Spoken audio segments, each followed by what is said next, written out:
La epístola del apóstol Pablo a los Romanos. Capítulo 1. Pablo, siervo de Cristo Jesús, llamado a ser apóstol, apartado para el evangelio de Dios, que él ya había prometido por medio de sus profetas en las sagradas Escrituras. Es el mensaje acerca de su Hijo, que nació de la descendencia de David según la carne, y que fue declarado Hijo de Dios con un acto de poder, conforme al Espíritu de santidad, por la resurrección de entre los muertos, nuestro Señor Jesucristo. Es por medio de él que hemos recibido la gracia y el apostolado para promover la obediencia a la fe entre todos los gentiles, por amor a su nombre, entre los cuales están también ustedes, llamados de Jesucristo. A todos los amados de Dios que están en Roma, llamados a ser santos, gracia y paz a ustedes de parte de Dios nuestro Padre y del Señor Jesucristo. En primer lugar doy gracias a mi Dios, por medio de Jesucristo, por todos ustedes, porque por todo el mundo se habla de su fe. Pues Dios, a quien sirvo en mi espíritu en la predicación del Evangelio de su Hijo, me es testigo de cómo sin cesar hago mención de ustedes siempre en mis oraciones, implorando que ahora, al fin, por la voluntad de Dios, logre ir a ustedes. Porque anhelo verlos para impartirles algún don espiritual, a fin de que sean confirmados, es decir, para que cuando esté entre ustedes nos confortemos mutuamente, cada uno por la fe del otro, tanto la de ustedes como la mía. Y no quiero que ignoren, hermanos, que con frecuencia he hecho planes para ir a visitarlos, pero hasta ahora me he visto impedido, a fin de obtener algún fruto también entre ustedes, así como entre los demás gentiles. Tengo obligación tanto para con los griegos como para con los bárbaros, para con los sabios como para con los ignorantes. Así que por mi parte ansioso estoy de anunciar el Evangelio también a ustedes que están en Roma. Porque no me avergüenzo del Evangelio, pues es el poder de Dios para la salvación de todo el que cree, del judío primeramente y también del griego. Porque en el Evangelio la justicia de Dios se revela por fe y para fe, como está escrito, mas el justo por la fe vivirá. Porque la ira de Dios se revela desde el cielo contra toda impiedad e injusticia de los hombres, que con injusticia restringen la verdad. Pero lo que se conoce acerca de Dios es evidente dentro de ellos, pues Dios se lo hizo evidente. Porque desde la creación del mundo, sus atributos invisibles, su eterno poder y divinidad, se han visto con toda claridad, siendo entendidos por medio de lo creado, de manera que ellos no tienen excusa. Pues aunque conocían a Dios, no lo honraron como a Dios, ni le dieron gracias, sino que se hicieron vanos en sus razonamientos, y su necio corazón fue entenebrecido. Profesando ser sabios, se volvieron necios, y cambiaron la gloria del Dios incorruptible por una imagen en forma de hombre corruptible, de aves, de cuadrúpedos y de reptiles. Por lo cual Dios los entregó a la impureza en la lujuria de sus corazones, de modo que deshonraron entre sí sus propios cuerpos, porque ellos cambiaron la verdad de Dios por la mentira, y adoraron y sirvieron a la criatura en lugar del Creador, quien es bendito por los siglos. Amén. Por esta razón Dios los entregó a pasiones degradantes, porque sus mujeres cambiaron la función natural por la que es contra la naturaleza. De la misma manera también los hombres, abandonando el uso natural de la mujer, se encendieron en su lujuria unos con otros, cometiendo hechos vergonzosos hombres con hombres, y recibiendo en sí mismos el castigo correspondiente a su extravío. Y así como ellos no tuvieron a bien reconocer a Dios, Dios los entregó a una mente depravada, para que hicieran las cosas que no convienen. Están llenos de toda injusticia, maldad, avaricia y malicia, llenos de envidia, homicidios, pleitos, engaños y malignidad. Son chismosos, detractores, aborrecedores de Dios, insolentes, soberbios, jactanciosos, inventores de lo malo, desobedientes a los padres, sin entendimiento, indignos de confianza, sin amor, despiadados. Ellos, aunque conocen el decreto de Dios que los que practican tales cosas son dignos de muerte, no solo las hacen, sino que también dan su aprobación a los que las practican. Capítulo 2. Por lo cual no tienes excusa, oh hombre, quien quiera que seas tú que juzgas, pues al juzgar a otro, a ti mismo te condenas, porque tú tú que juzgas practicas las mismas cosas. Sabemos que el juicio de Dios justamente cae sobre los que practican tales cosas. ¿Y piensas esto, oh hombre, tú que condenas a los que practican tales cosas y haces lo mismo, que escaparás del juicio de Dios? ¿O tienes en poco las riquezas de su bondad y tolerancia y paciencia, ignorando que la bondad de Dios te guía al arrepentimiento?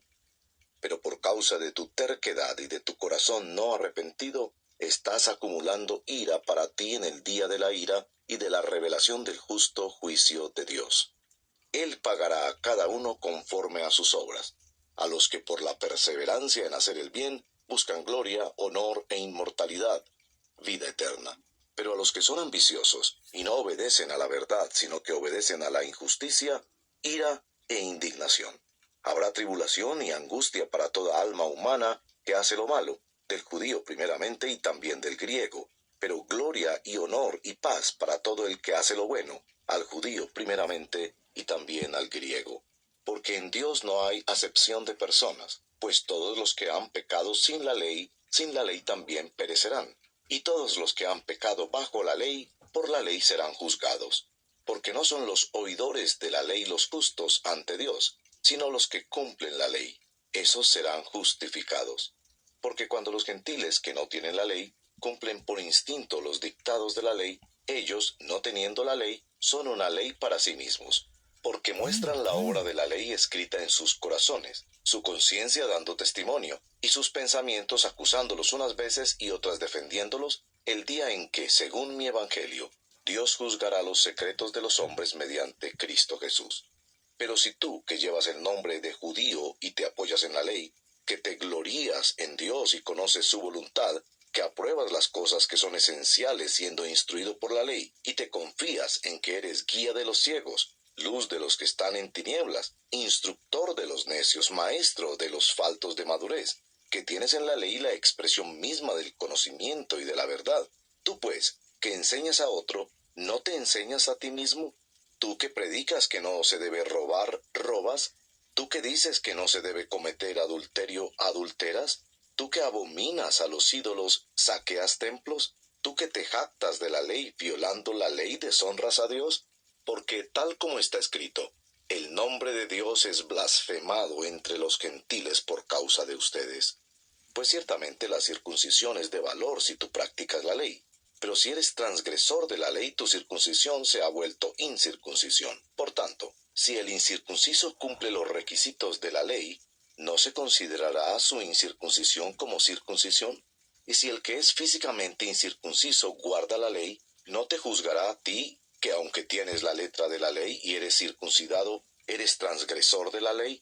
Porque no es judío el que lo es exteriormente, ni la circuncisión es la externa en la carne. Pues es judío el que lo es interiormente, y la circuncisión es la del corazón, por el espíritu, no por la letra, la alabanza del cual no procede de los hombres, sino de Dios. Capítulo 3. ¿Cuál es entonces la ventaja del judío? ¿O cuál el beneficio de la circuncisión? Grande en todo sentido. En primer lugar, porque a ellos les han sido confiados los oráculos de Dios. Entonces, ¿qué? Si algunos fueron infieles, ¿acaso su infidelidad anulará la fidelidad de Dios? De ningún modo. Antes bien, sea hallado Dios veraz, aunque todo hombre sea hallado mentiroso, como está escrito, para que seas justificado en tus palabras y venzas cuando seas juzgado. Pero si nuestra injusticia hace resaltar la justicia de Dios, ¿qué diremos? ¿Acaso es injusto el Dios que expresa su ira? Hablo en términos humanos. De ningún modo, pues de otra manera, ¿cómo juzgaría Dios al mundo? Pero si por mi mentira la verdad de Dios abundó para su gloria, ¿por qué también soy yo aún juzgado como pecador? ¿Y por qué no decir como se nos calumnia y como algunos afirman que nosotros decimos, hagamos el mal para que venga el bien? La condenación de los tales es justa. Entonces, ¿qué? ¿Somos nosotros mejores que ellos? De ninguna manera, porque ya hemos denunciado que tanto judíos como griegos están todos bajo pecado, como está escrito. No hay justo ni aun uno, no hay quien entienda, no hay quien busque a Dios. Todos se han desviado, a una se hicieron inútiles, No hay quien haga lo bueno, no hay ni siquiera uno. Sepulcro abierto es su garganta, engañan de continuo con su lengua, veneno de serpientes hay bajo sus labios, llena está su boca de maldición y amargura, sus pies son veloces para derramar sangre, destrucción y miseria hay en sus caminos, y la senda de paz no han conocido. No hay temor de Dios delante de sus ojos. Ahora bien, sabemos que cuanto dice la ley, lo dice a los que están bajo la ley, para que toda boca se calle y todo el mundo sea hecho responsable ante Dios. Porque por las obras de la ley ningún ser humano será justificado delante de él, pues por medio de la ley viene el conocimiento del pecado. Pero ahora, aparte de la ley, la justicia de Dios ha sido manifestada, confirmada por la ley y los profetas. Esta justicia de Dios por medio de la fe en Jesucristo es para todos los que creen, porque no hay distinción por cuanto todos pecaron y no alcanzan la gloria de Dios. Todos son justificados gratuitamente por su gracia, por medio de la redención que es en Cristo Jesús, a quien Dios exhibió públicamente como propiciación por su sangre a través de la fe, como demostración de su justicia, porque en su tolerancia Dios pasó por alto los pecados cometidos anteriormente para demostrar en este tiempo su justicia, a fin de que Él sea justo y sea el que justifica al que tiene fe en Jesús. ¿Dónde está pues la jactancia? Queda excluida. ¿Por cuál ley? ¿La de las obras? No, sino por la ley de la fe. Porque concluimos que el hombre es justificado por la fe, aparte de las obras de la ley. ¿O es Dios el Dios de los judíos solamente? ¿No es también el Dios de los gentiles? Sí, también de los gentiles. Porque en verdad Dios es uno, el cual justificará en virtud de la fe a los circuncisos y por medio de la fe a los incircuncisos.